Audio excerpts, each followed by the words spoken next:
já estamos gravando, agora é com vocês. Boa noite, pessoal. Essa noite fria e úmida de Curitiba, nós estamos aí com a engenheira Valéria Marinho, da Vigilância Sanitária de Curitiba, para nos explicar um pouco mais quais são as ações da Divisão de Engenharia da Vigilância Sanitária nessa situação pré-Covid e durante Covid, né? E até o pós, né? Como que as coisas são vistas pela ótica da Vigilância Sanitária de Curitiba e como que, enfim, essa dinâmica se procede ao longo do tempo.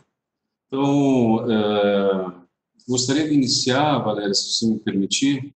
A Valéria é engenheira civil da Vigilância Sanitária, eu acho que você poderia se apresentar melhor até, Valéria, e falar das funções aí da divisão de engenharia da vigilância. Então tá, boa noite a todos. Sou a Valéria, trabalho na Vigilância Sanitária do município de Curitiba, no setor de engenharia, esse ano fez 24 anos. É ruim, né? Porque a gente acaba se denunciando a idade, né? Mas tudo bem, né? Vamos lá. Então, assim, somos uma equipe com 5 engenheiras civis, uma equipe basicamente feminina, todas muito experientes, né? As menos experientes têm 8 anos, 9 anos, basicamente, esse ano de vigilância de análise de projeto, e as mais experientes como eu, na casa dos 24 anos de município. Então, o serviço de engenharia, na verdade, do município de Curitiba foi criado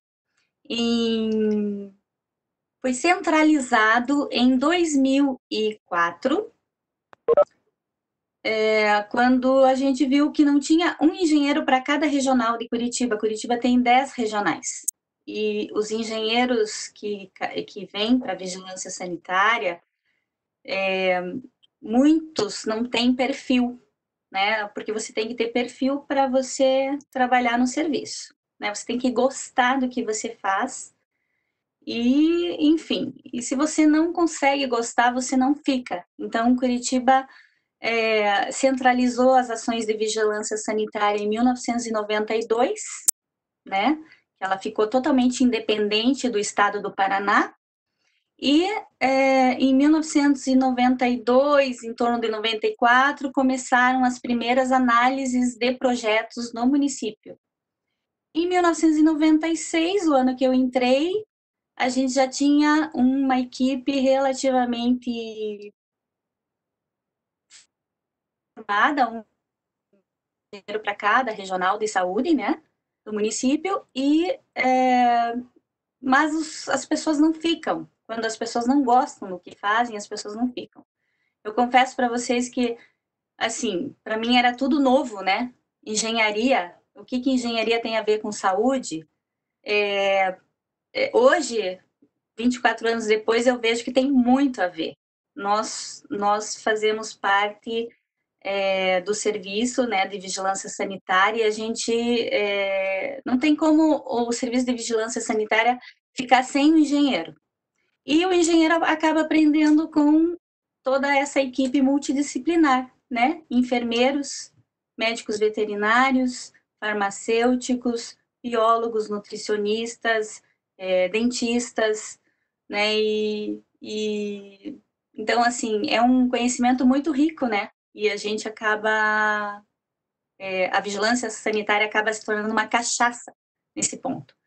Então, aí o serviço se consolidou até 2003, quando a gente decidiu centralizar o serviço, hoje na Secretaria Municipal de Saúde, com uma equipe de 5 profissionais que analisam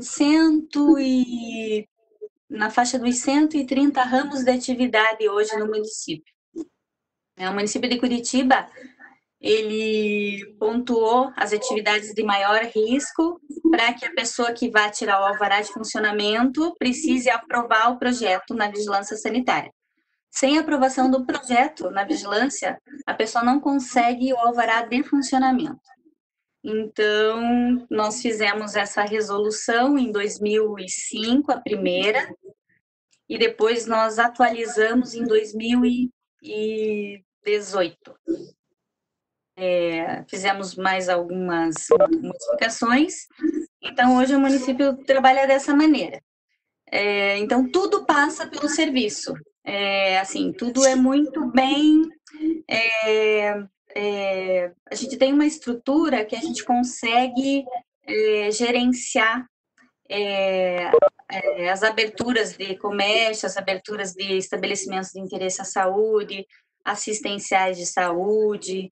Por quê? Porque a pessoa não consegue trabalhar se ela não tem alvará de funcionamento, né? Não consegue a documentação, não consegue legislação, enfim. Então, a gente tem esse gerenciamento muito bem formado.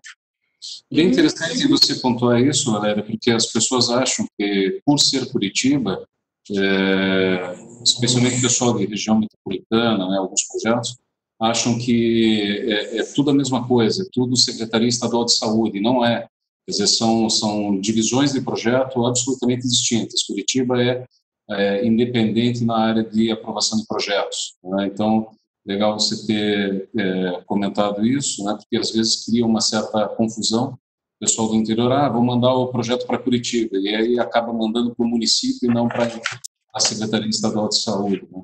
Sim, a gente tem muitas pessoas que nos ligam, né, querendo informações, e não são do município, né?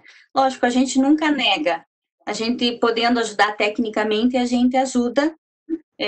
Eu acho que isso é um dever, né, do funcionário público, independente se você está lotado em Curitiba, em São José, mas a gente orienta que se dirija sempre à Secretaria Estadual, né, porque a Secretaria Estadual tem o serviço de engenharia lá dentro e dá o suporte para os municípios que não têm o corpo de engenheiros, né? Da Então, autonomia, né?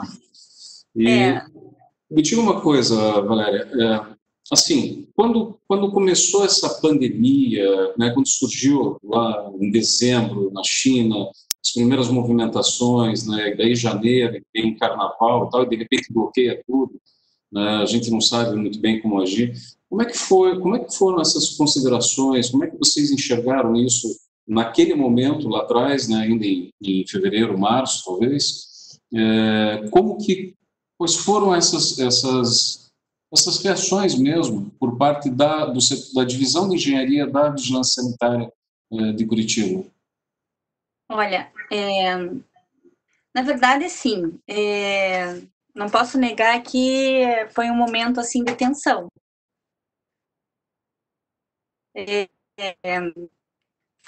Foi uma mudança completa do jeito de trabalhar e da forma de pensar. Porque quando os casos começaram a chegar, né, que Curitiba teve o primeiro caso, acho que em março, né, desse ano, começaram, assim, foi um bloqueio geral, por quê? Porque os casos estavam vindo, estava acontecendo, nós atendemos muito público, né, a gente atende engenheiro, arquitetos, fazemos muitas reuniões e a gente sentou e teve que ver como que a gente ia fazer para trabalhar isso, né? Como que a gente vai poder deixar de atender o público, né? Como que a gente vai poder deixar de atender o usuário? Mas com a pandemia e com os casos aumentando, a gente teve que achar outra forma de trabalho. Então, assim, confesso para você, assim, que foi foi uma tensão muito grande, as pessoas não sabiam o que estava por vir, e lá dentro, né, da Secretaria de Saúde, a gente, enquanto profissional, vendo os outros profissionais que atuam lá dentro, né, farmacêuticos, enfermeiros, biólogos, o pessoal da área de alimentos. Então, assim, como que a gente ia lidar com isso, né? E, assim, e como que a gente conseguiu, assim, fazer essa forma de trabalho? a gente sentou e falou, olha, gente, a gente vai ter que enfrentar isso da melhor forma possível, né? Nesse primeiro momento, vamos cessar o atendimento ao público, né? A gente tem que se proteger de alguma forma e vamos estagnar a análise de projeto. Foi a primeira coisa que nós pensamos nesse momento, porque não tinha como a gente fazer análise conjunta com a equipe de vigilância sanitária, né?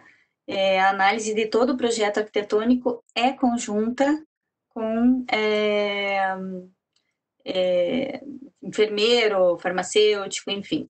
Então, não tinha como, porque a gente tinha que tentar se proteger de alguma forma, né? Não tinha obrigatoriedade de máscaras nesse momento, ainda não se falava em máscaras, né? E a gente estava com aquele medo, né, interior, assim, tipo, meu Deus, e se eu for um portador, né, do vírus, mas assintomático, né?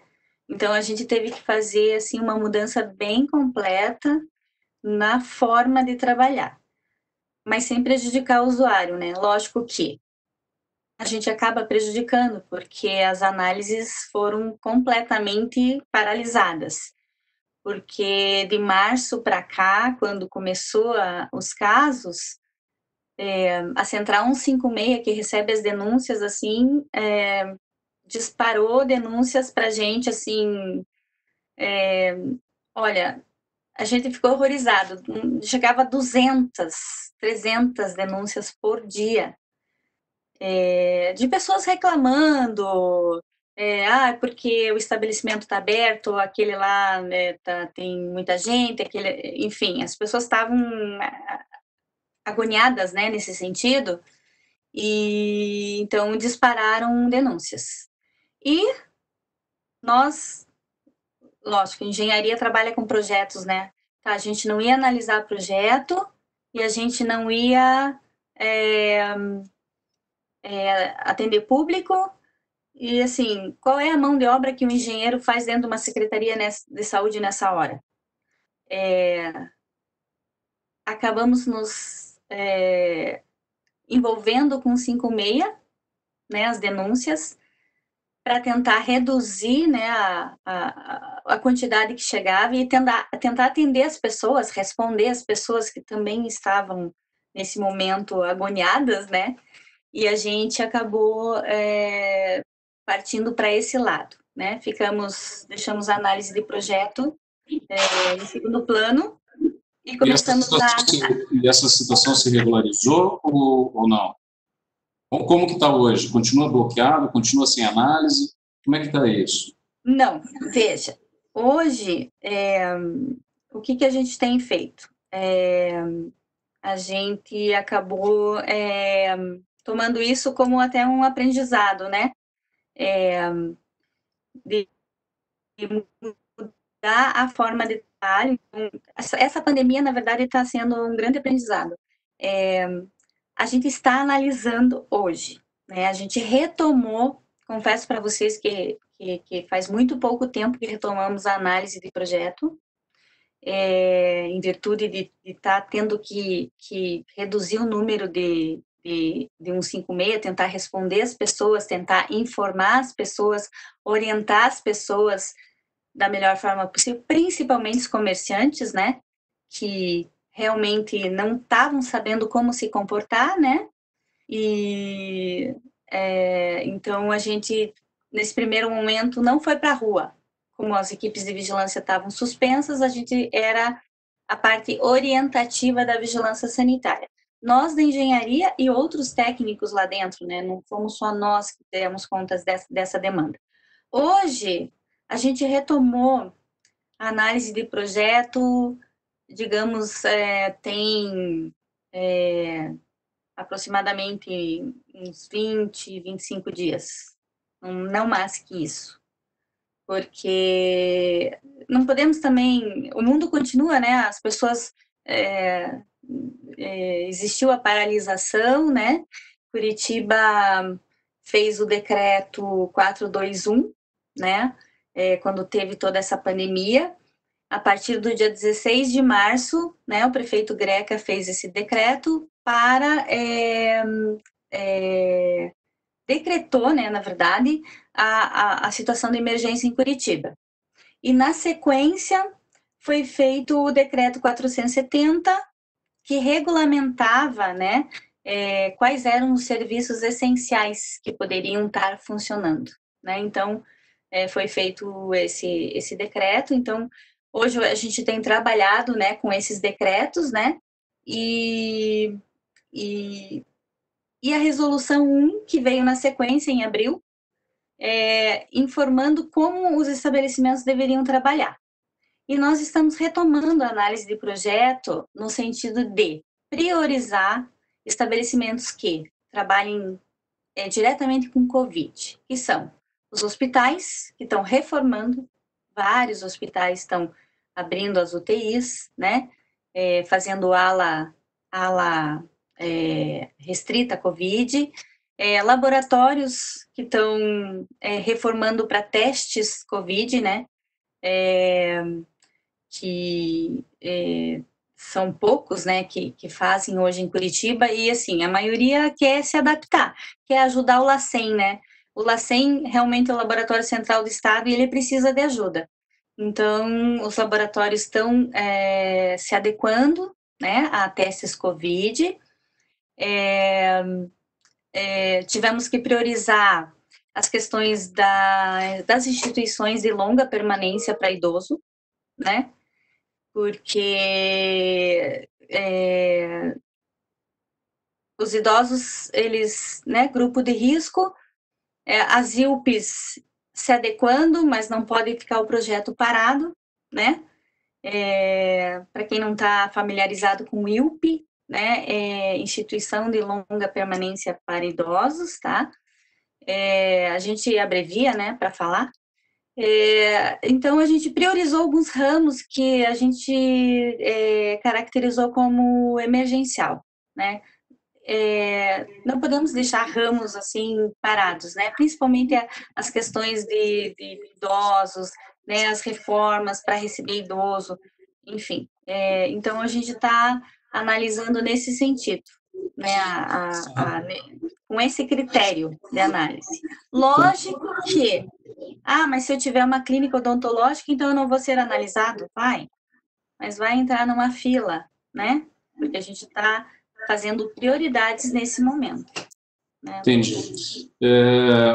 Assim, no início, inclusive, da pandemia, até esse grupo da Construtec, se falava muito de hospital de campanha, vamos construir hospital de campanha, não vamos construir.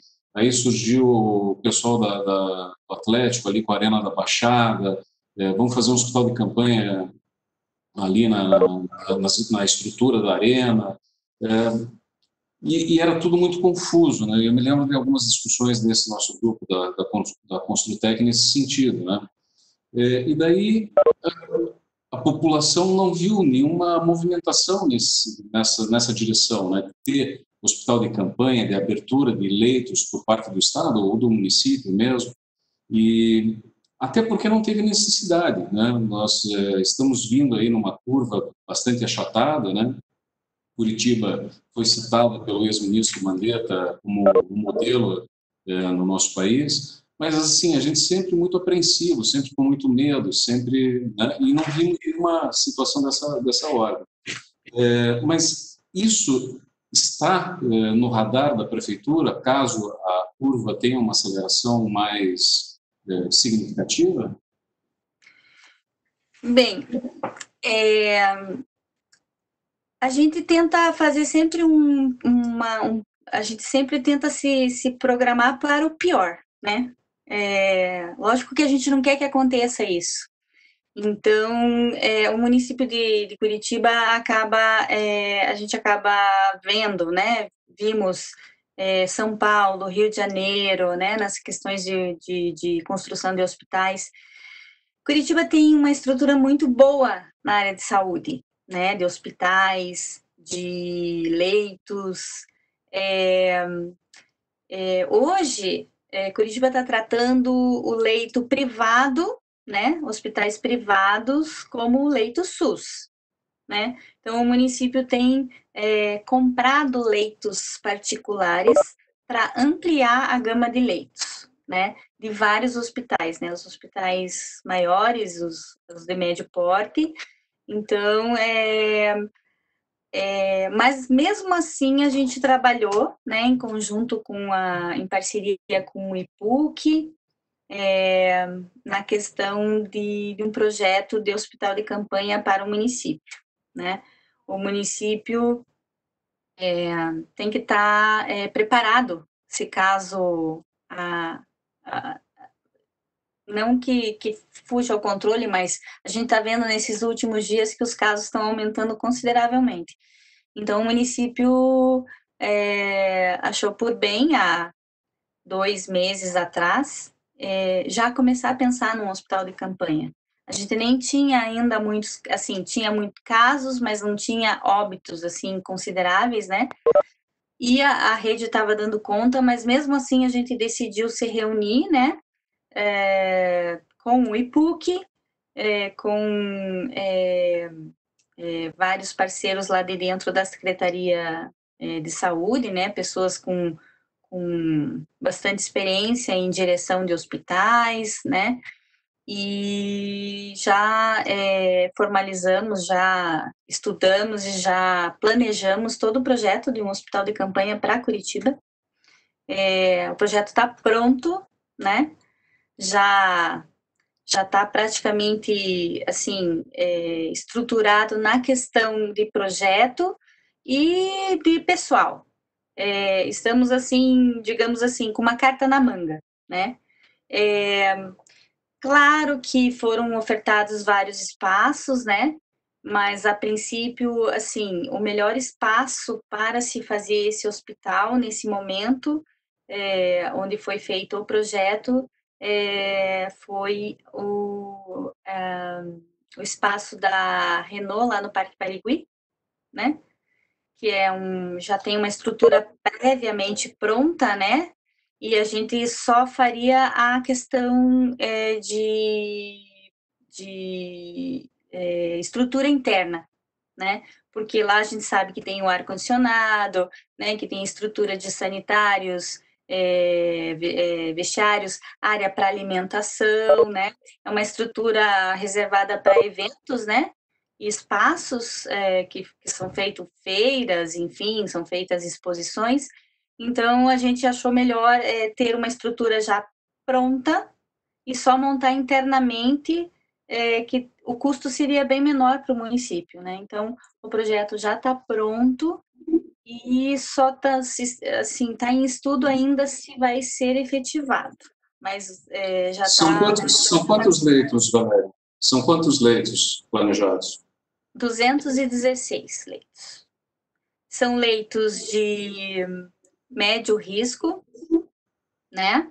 Porque a parte de UTI está sendo centralizada em hospitais, né? Então, o hospital seria para atender de casos que não fossem graves em Covid, né? Então, são enfermarias, né? Com os leitos, enfim, tem os equipamentos, mas caso o paciente necessite ser removido, existe a remoção do paciente para os hospitais. Então, na verdade, assim, até eu tô com a minha colinha aqui, todo mundo cola, né, pessoal? Então, assim, o Curitiba fez no começo já em março, quando começaram os casos, Curitiba já fez um plano de contingência para a resposta às emergências de saúde pública. Esse plano está no site, né? O site da Secretaria Municipal de Saúde, a gente, assim, somos uma secretaria transparente, a gente publica tudo, né? Então, foi colocado esse plano de contingência, ele é bem rico, bem vasto. Eu posso até mostrar para vocês aqui aonde encontrar esse plano de contingência. E ali fala o número de leitos que seriam, digamos, preparados para, em caso realmente que a situação se agrave.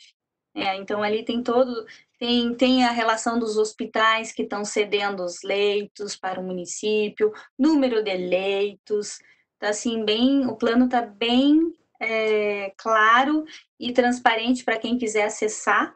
Posso até mostrar para vocês, né, o site. Tem muito material, muita informação.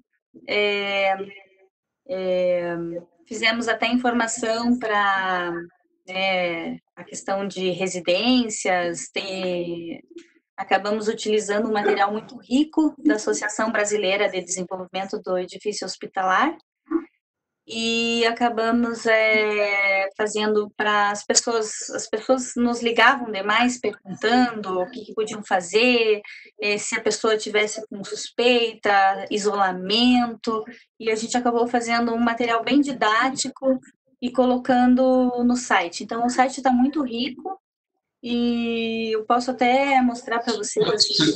Você poderia compartilhar a tua tela para mostrar os passos que às vezes a gente não consegue enxergar dentro da gama de informações da prefeitura, aonde buscar exatamente essa informação? Sim, com certeza. Vamos lá. Peraí.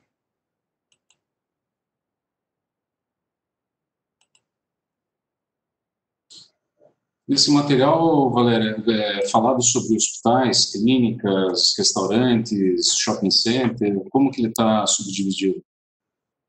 Veja, então aqui, ó, nesse site aqui, ó, da Secretaria Municipal de Saúde, tem tudo sobre o enfrentamento do coronavírus, tá?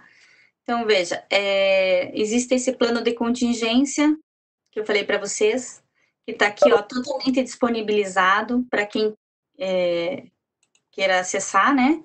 No caso, é um plano bem rico, né? Não consigo passar aqui ele, mas deixa eu ver. Ele foi feito, né? Então, ele tem um sumário bem rico, tem objetivos, organização, rede de serviço, estratégias, né? Tudo que a gente tem feito lá dentro está informado aqui, estratégias,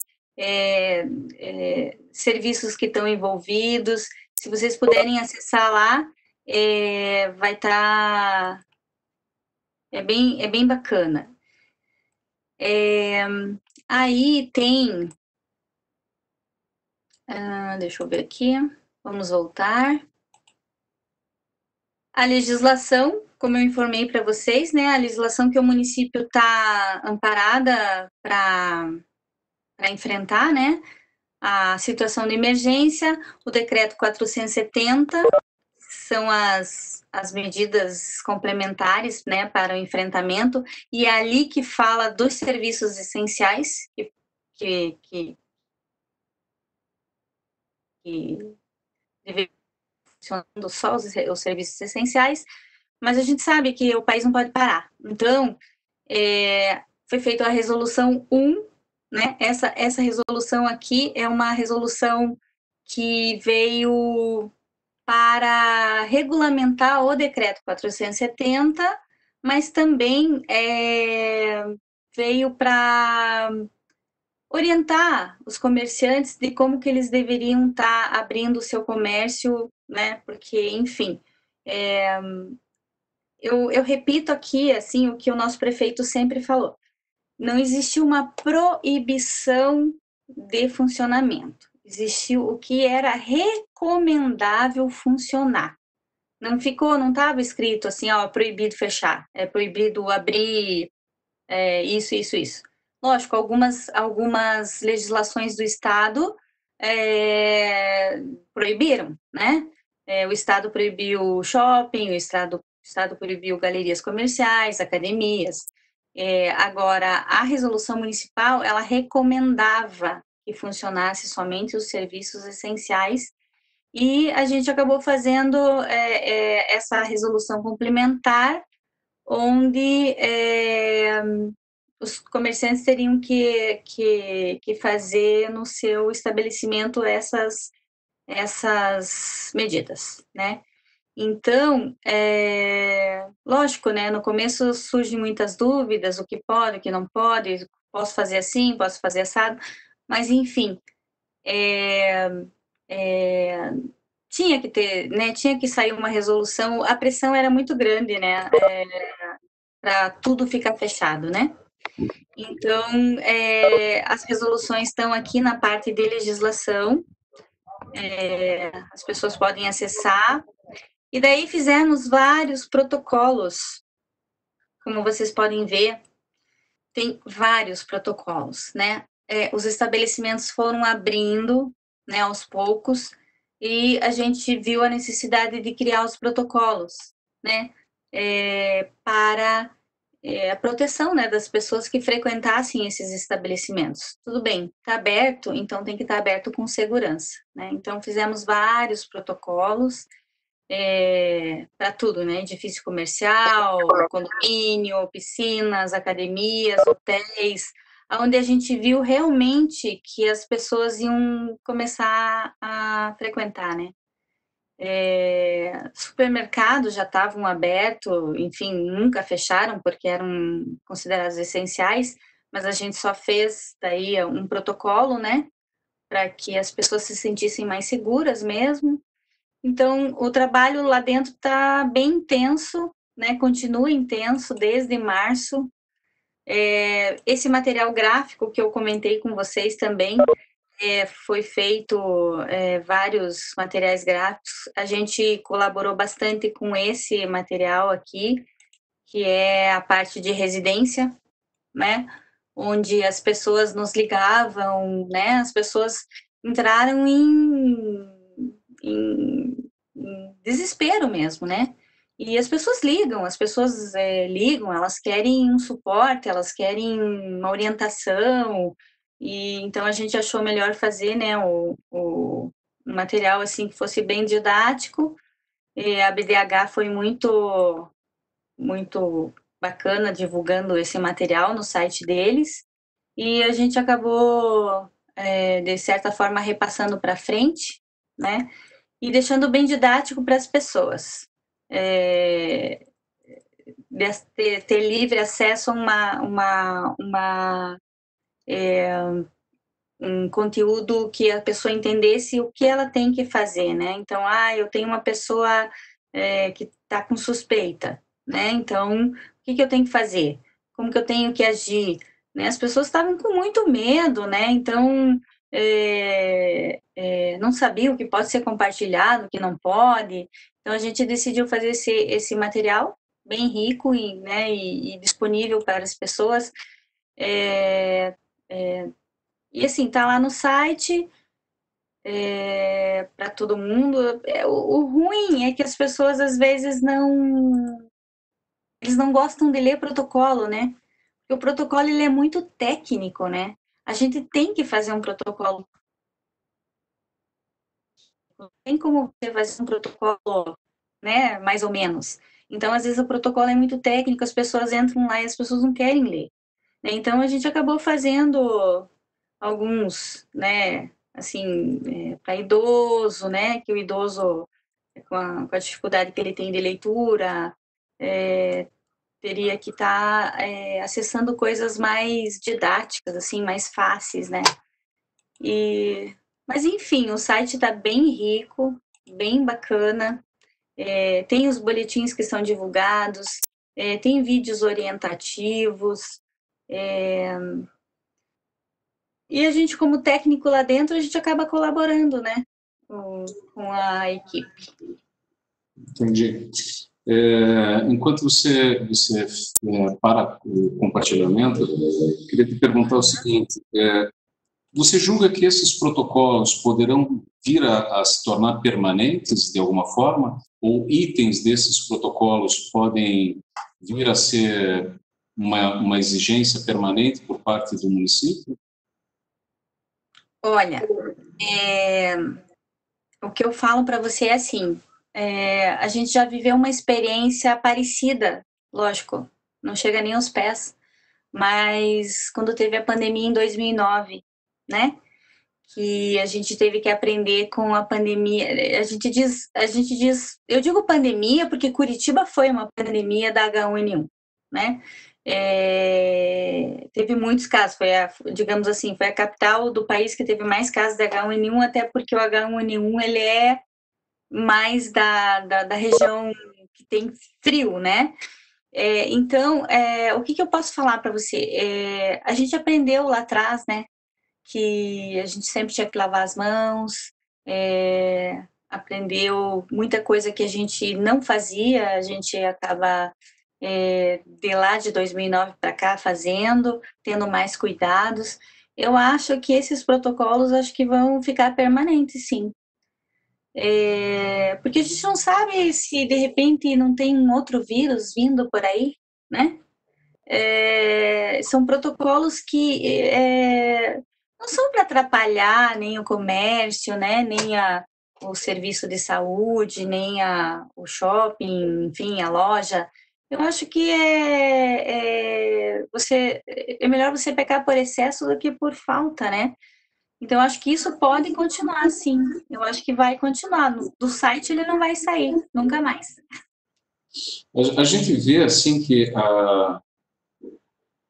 em média, as pessoas têm uma dificuldade para avaliar o que são 9 metros quadrados, o que são 2 metros de distanciamento, né? Então, as pessoas às vezes não param assim para pensar que são 2 passos bem largos, são 2 metros, né? E acaba, qualquer fila, a gente vê uma aproximação muito grande das pessoas. Então, não existe esse senso, né, de distância, de espaço e tudo mais. Como que, de ordem prática, assim, aquele sujeito que tem um bar, tem um pequeno comércio, ele consegue dimensionar isso, né? Eu penso assim, que se ele tem, 100 metros quadrados, ele divide lá 9 metros quadrados, ele vai ter um número X de pessoas entre funcionários e clientes. Mas aí ele deixa de ter essa aglomeração dentro do seu estabelecimento e essa aglomeração fica do lado de fora, fica na calçada, fica, enfim, no corredor do shopping, né? Como que trabalha isso? Olha, a gente orientou, né, depois que a gente lançou a Resolução 1, a gente teve muitas ligações nesse sentido, né? Da onde que vocês tiraram os 9 metros quadrados, né? Foi um questionamento que foi feito, mas se você pensar que o distanciamento social, né, que se tem que fazer nesses casos, Curitiba adotou 1,5 m, né? E eu não sei quanto a outras cidades, né? Então, o que a gente fez? Bom, se você tem que estar num estabelecimento e tem que estar a 1,5 m das pessoas, você tem que estar 1,5 m frente, trás, direita e esquerda. Isso, se você pegar na conta, daria 3 por 3, né? Que estaria os 9 metros quadrados. Então, isso a gente...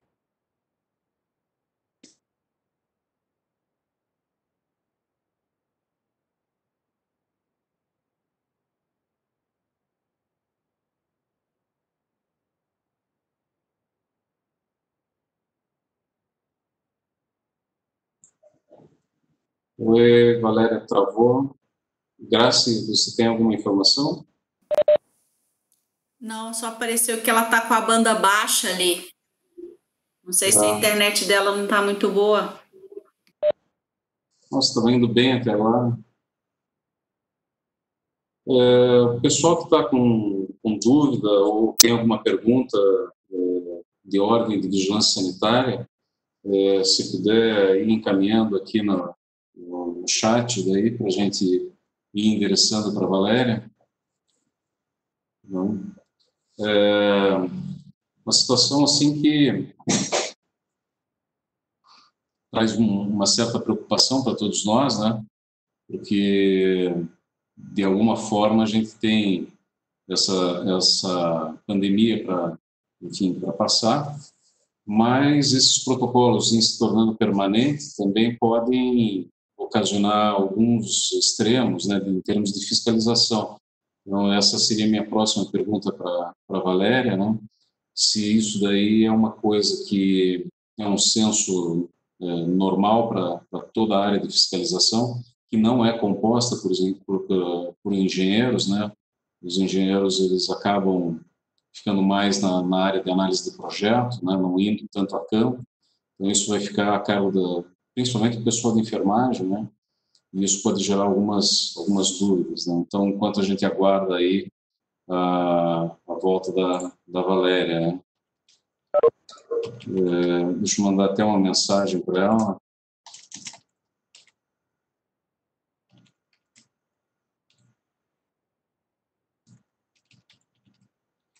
E nós temos uma outra dúvida aí para passar para a Valéria com relação à nova legislação, né, RDC 50, que já passou pela consulta pública e quando estava para ser promulgada houve um compasso de espera aí em função da pandemia. Então, também era uma outra dúvida, né? Nós temos aí uma série de considerações, né, que complicam bastante, principalmente a área de clínicas e hospitais, né? Vamos ver se ela consegue retornar aqui, mas nem mesmo o WhatsApp dela está funcionando aqui.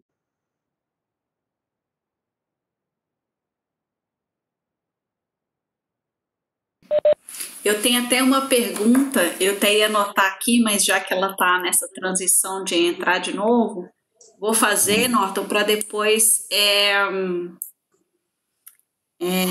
para depois ela nos informar como é que está sendo feito isso. Eu tenho na verdade, até mais uma curiosidade, né, relacionado a até como cuidar, né, dessas pessoas que estão com o vírus, né? E olhando a visão, né? O cenário de hospitais, e eu sei que os médicos devem estar, assim, né? Tomando todos os cuidados possíveis, mas como é que se dá vamos assim dizer, o cuidado, né? Para atendimento aos pacientes? Então, por exemplo, é orientado que a gente, quando sai, volta e cuida, tem que passar álcool em tudo, tem que trocar a roupa, enfim, né? Todos esses cuidados. E o médico dentro do hospital, quando ele entra num quarto de paciente, vai no outro quarto de paciente, como é que acontece isso, né? Como é que eles cuidam dessa, né? Para não espalhar cada vez mais o vírus. Eu tenho essa dúvida, né? Como é que isso acontece dentro do próprio hospital, né?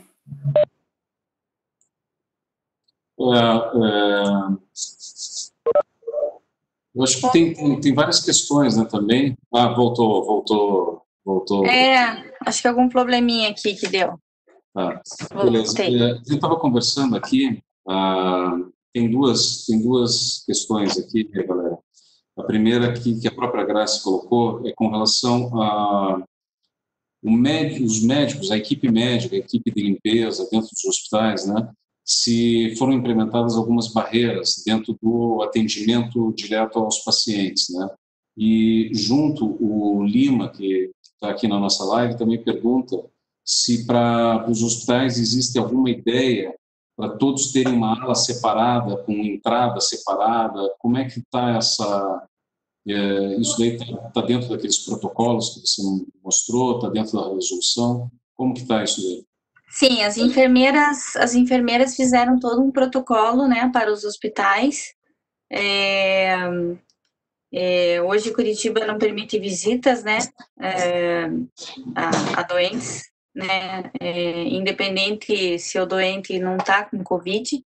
E as enfermeiras com certeza fizeram os protocolos para os hospitais, e os hospitais eles estão tendo o cuidado de estar diferenciando as alas, né? Eles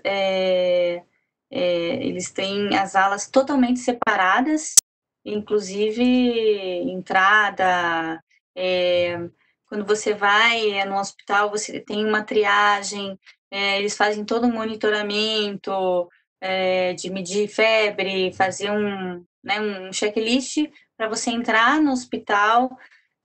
Pergunta se você está com. Eu vou para uma consulta, por exemplo, que é dentro de um hospital. Então, você passa por essa triagem e se você não tem quadro suspeito de Covid, então eles te direcionam, mas é tudo separado, né? Não existe assim as alas compartilhadas. Os Tá, hospitais eles estão tomando. Mas isso é por iniciativa do próprio hospital ou isso daí foi entrado em contato com os hospitais e explicado essa necessidade e apontada, enfim, Sim. para... Sim. Foi entrado em contato. O pessoal da enfermagem fez todo tem um gerenciamento da enfermagem lá dentro, né? E é ligado para os hospitais, falado com a CCIH, né? Para fazer todo essa contenção, né? Porque não tem sentido, né? O hospital abrir uma ala Covid e de repente você começar a misturar as pessoas, né? Mas existe a triagem, isso está existindo, né? Aqui em vários hospitais, mas a gente não tem como interferir. Assim, digamos assim, o hospital quer fazer o seu protocolo, ele faz o protocolo. Lógico que ele consulta sempre a vigilância, principalmente as enfermeiras, né? Que isso daí é muito a questão de procedimento, né? E a gente sempre está em contato com eles, principalmente priorizando quando eles nos ligam. Olha, a gente vai modificar uma ala para Covid, dá para mandar o projeto e vocês analisarem. Então, a gente está hoje a gente está nesse trabalho, de ficar muito próximo dos engenheiros e arquitetos dos hospitais, orientando e analisando a reforma que eles querem fazer lá dentro para pacientes Covid, né? Então, uma outra questão, Valéria, no início, né, foram proibidas todas as cirurgias eletivas, então muitos hospitais ficaram vazios, né, e isso gerou uma crise econômica também para os hospitais.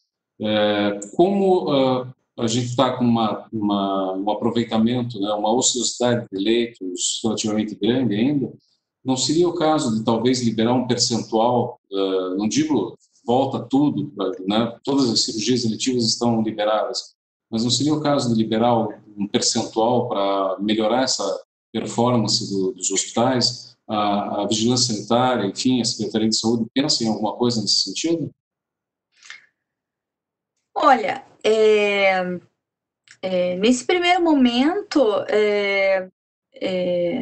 vai do gerenciamento do hospital. Claro, tem hospitais que suspendeu, até por conta da pandemia, até por esse risco. Tem muito profissional que não trabalha só nesse hospital, né, e está trabalhando com Covid, né, em outro hospital ou nas próprias unidades, nas UPAs. Então, assim, era difícil você não ter aquele médico. Então, eu acho que, assim, eles tomaram essa decisão, assim, por conta do risco e para aproveitamento do profissional de saúde, né? O profissional de saúde, ele é mil e uma utilidades, né? Ele trabalha em vários locais, ele não é só daquele hospital, né? Mas, assim, o que a gente acredita é, assim, que alguns hospitais, eles têm a liberdade de estar retomando a sua atividade de alguma forma. Todo hospital tem uma CCH lá dentro, né? Bem informada e ele tem que saber que se ele retomar as cirurgias, ele tem que ter um plano muito bem formado. Então, nesse sentido, eu não posso falar 100% de que estão proibidas, mas as coisas aos poucos estão voltando ao normal, né? Existem locais, existem hospitais que já estão fazendo cirurgias, né? Eu mesma conheço pessoas que já, digamos assim, nesse momento, ó, uma semana atrás, entrou no hospital para fazer uma cirurgia que já estava agendada e foi remarcada. Então, os hospitais, eles têm essa autonomia, né? Lógico que eles sempre nos reportam, né? E quem faz todo esse balizamento é a nossa secretária de saúde, né? E mudando um pouco do foco do Covid, mas tem um pouco a ver também, nós dois fizemos parte, né, de uma comissão que analisou a RDC 50, que é a Legislação Sanitária Federal, da parte de projetos e obras de organizações de saúde, e já tinha passado pela consulta pública, já estava para ser promulgado, daí veio o Covid, atrasou, mas você tem alguma informação sobre se, por exemplo, as nossas considerações, né, com relação às áreas foram ou serão acatadas, né? Eu sei que Brasília conseguiu desagradar das vigilâncias sanitárias no Brasil inteiro, né? E os profissionais que trabalham nessa área também, com algumas situações que são bem restritivas, né? No caso das salas de cirurgia, no caso dos afastamentos entre leitos de UTI, e leitos em geral. Então, você tem alguma informação para nos passar com relação a essa nova legislação, essa nova RDC 50 que está para sair? Olha, considerações foram mandadas, né? A gente trabalhou lá dentro com as enfermeiras, sentamos, avaliamos a consulta pública. Muitas coisas realmente a gente viu que, digamos assim, estava superestimado, né? Espaçamentos entre leitos, áreas em metro quadrado muito avançadas. A gente não... Hoje não temos como colocar os hospitais a nova RDC se ela sair. Impossível, né? A nossa RDC 50, ela não é ruim. Ela tá velha, com certeza. Já realmente merecia algumas modificações. Mas merecia algumas modificações no sentido de... hoje em dia nós temos equipamentos, né, que são muito mais avançados que há 18 anos atrás, né?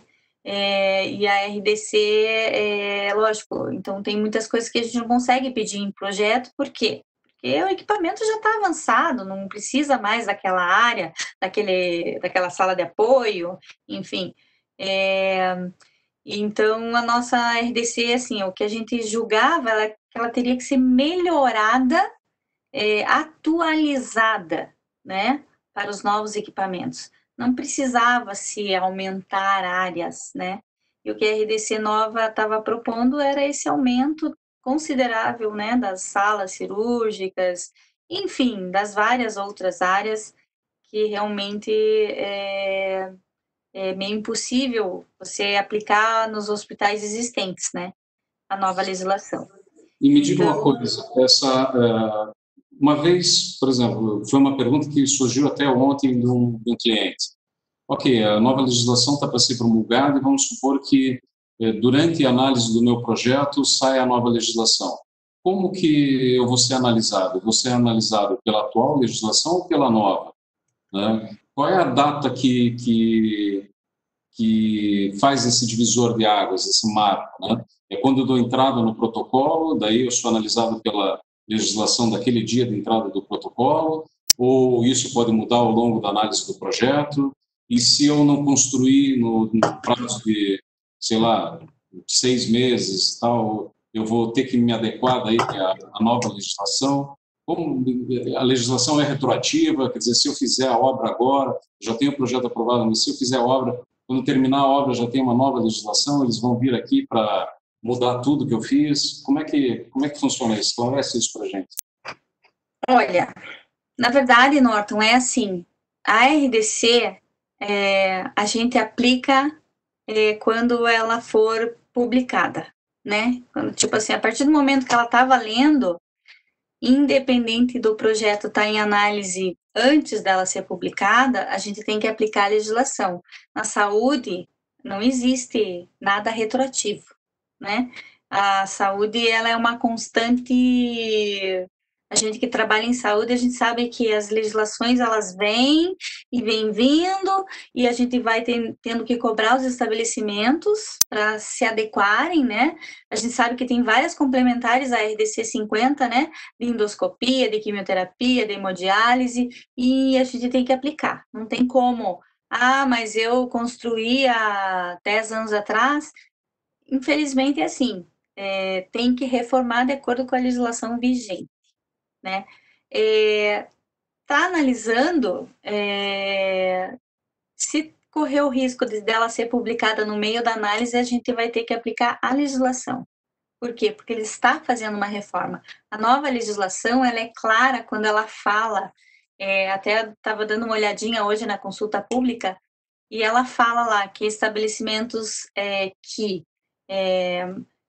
novos, né, tem que ser aplicado, estabelecimentos de saúde que estão sendo reformados, né, estabelecimentos que não eram de saúde e aquele imóvel está sendo adaptado, né? Então, não tem como a gente chegar e dizer assim, olha, você entrou 15 dias antes da publicação, mas eu não posso analisar pela antiga legislação. Eu tenho que analisar pela vigente. E a vigente é aquela que foi publicada no meio da sua análise. Então, eu tenho que mudar toda a forma de análise. É assim que a gente vai conduzir quando a gente receber a notícia da Anvisa que a nova RDC foi publicada. E no caso de ter o projeto aprovado ainda na legislação antiga, mas não finalizou a obra, como que vocês vão encarar a fiscalização lá para a liberação do alvará de funcionamento?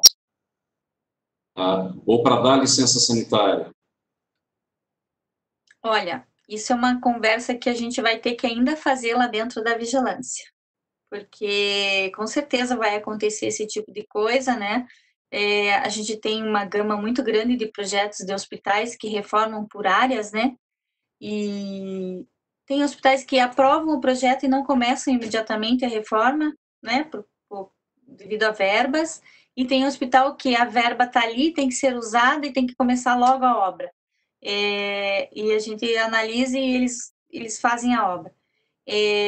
A gente não pode prejudicar um hospital que fez toda a aprovação do projeto e tá lá na obra, e eu vou chegar lá no meio da obra e dizer assim, olha, agora para tudo que você não vai fazer mais isso. A gente, como vigilância, a gente encara assim, a gente vai ter que acabar entrando num acordo, vendo se essa área que ele está reformando modificou consideravelmente na legislação nova, e entrar em acordo com o estabelecimento de que forma pode ser priorizado os fluxos, né? Porque o que a gente quer? A gente quer preservar a segurança do paciente, né? Então, em primeiro lugar, vem a segurança do paciente e a gente tem que priorizar fluxo de trabalho, né? Fluxo de materiais. Então, eu acho que isso vai ter que ser feita uma conversa, assim, lá dentro, de como que a gente vai ter essa conduta logo que ela for publicada, né? Se for publicada essa consulta pública que estava em análise, que foi mandada as considerações, e se eles vão aceitar as considerações, né? Por enquanto, está tudo parado. A Anvisa, nesse sentido, com a pandemia, ela largou de lado. Mais uma vez, engavetou a RDC. E a gente já está esperando. Mas ainda estamos analisando com a RDC, que eu considero, assim, não é ruim. Ela só precisava ser atualizada. E o que as enfermeiras fazem? Tem muita coisa que a gente acata. Por quê? Porque mudou o equipamento. Não tem como você chegar e dizer assim, não, você tem que ter um banheiro anexo no seu raio-x, tá? Porque a RDC está mandando. Mas, gente, ele não vai fazer raio-x contrastado. O equipamento dele é ultra mega moderno.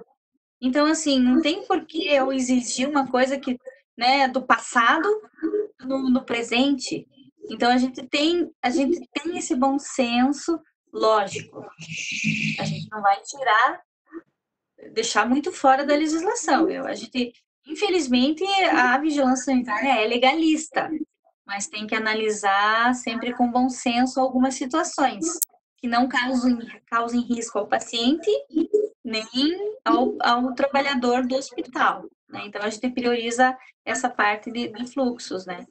Então, a gente está assim, bem tenso nessa questão de sair a legislação nova para ver qual será a nossa conduta, né? Porque o nosso interesse é que o estabelecimento regularize, que ele trabalhe da melhor forma possível dentro da legislação, né? A gente não quer de forma nenhuma chegar e dizer, não, agora você não vai mais trabalhar, né? Então... Perfeito. Nosso tempo acabou, infelizmente, é um papo que, enfim, poderia seguir por horas. Eu retorno a palavra aí para a Graciela, eu acho que ela vai abrir a palavra para todos que quiserem fazer as suas perguntas, né, Graciela? Isso mesmo. É um tema que, na verdade, a gente tem muitas dúvidas, né, com relação a comportamento e como é que vai ser de agora para frente, né? E a gente fica com muitas dúvidas, inclusive com relação à nossa família. Enfim, eu acho que é por isso que se ficar 4 horas falando só disso, tem muito assunto, né? Pessoal, tem alguma pergunta, alguma dúvida que vocês querem perguntar, enfim, compartilhar com a Valéria? Aproveitem, né, que a Valéria tá aí no dia a dia, é o dia a dia dela, né? E para que a gente possa também amenizar um pouco as nossas dúvidas, que eu acho que tem muitas coisas que provavelmente ela não sabe também o que vai acontecer, né, Valéria? Então a gente tem que... Na verdade, ninguém sabe, né, Grazi? Sim, é verdade. Ninguém sabe, a gente está vivendo um momento de incertezas, né? Por isso que eu falei no começo, né? Curitiba já está pronta para colocar em obra o hospital de campanha, se necessário, né? Já foi feito todo um planejamento, já existe um projeto pronto dentro de uma legislação que a gente... O Estado do Paraná, o pessoal da Vigilância do Estado do Paraná fez uma nota muito boa, né? Tá lá no site deles, para quem quiser compartilhar, tem interesse em saber o que se tem que ter no hospital de campanha, né? Em 24 anos de vigilância sanitária, eu nunca analisei um hospital de campanha, porque não era a nossa realidade, né?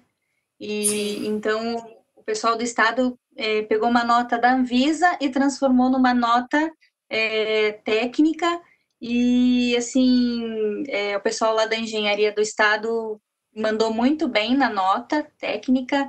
A gente conseguiu aplicar ela nesse projeto que a gente fez o estudo em parceria com o IPUC. Então, assim, na verdade, assim, Curitiba está preparada. Lógico, os casos estão aumentando, existe um cuidado todo grande lá dentro, né, por parte da nossa secretária, dos gestores que estão lá dentro, do nosso prefeito, a preocupação. A fiscalização está na rua. Eu até tinha trazido uns números para passar para vocês, caso vocês quisessem saber, né? Porque às vezes as pessoas perguntam, mas está tendo fiscalização? Né? Está tendo fiscalização, sim. De março a junho, a vigilância fez, até dia 7 de junho, fez 5.084 inspeções, que dá uma média de 75 inspeções por dia, 161 autos de infrações, 323 intimações e 31 interdição. Então, assim, a vigilância tem atuado. Lá dentro, nós, como retaguarda, né, de orientar a população e orientar os profissionais de engenharia e arquitetura, priorizar os projetos de Covid, e Curitiba está pronta.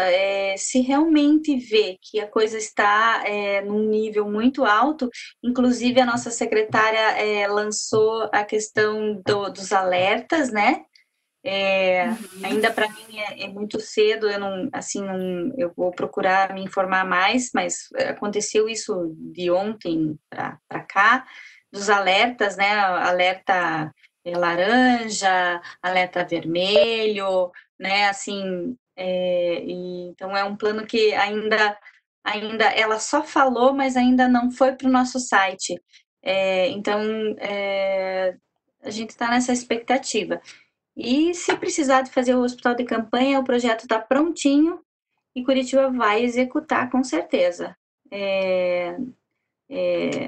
A gente tem uma retaguarda muito boa, né? Uma Secretaria de Saúde, uma secretária muito competente, uma gestão assim que realmente está preocupada com a população e nós, enquanto Serviço de Engenharia da Vigilância Sanitária, a gente também existe essa preocupação no sentido de atuar em conjunto, orientando tecnicamente, fazendo parte dessas equipes, né, de projetos, né, para que a coisa... O hospital de campanha é uma coisa temporária? É uma coisa temporária, mas ele tem que funcionar com fluxo, com estrutura física, para a coisa não piorar, né? Não adianta você montar de qualquer jeito um hospital de campanha e, de repente, assim, você não priorizou o trabalhador que está lá dentro, a gente não quer que o nosso trabalhador vire paciente, né?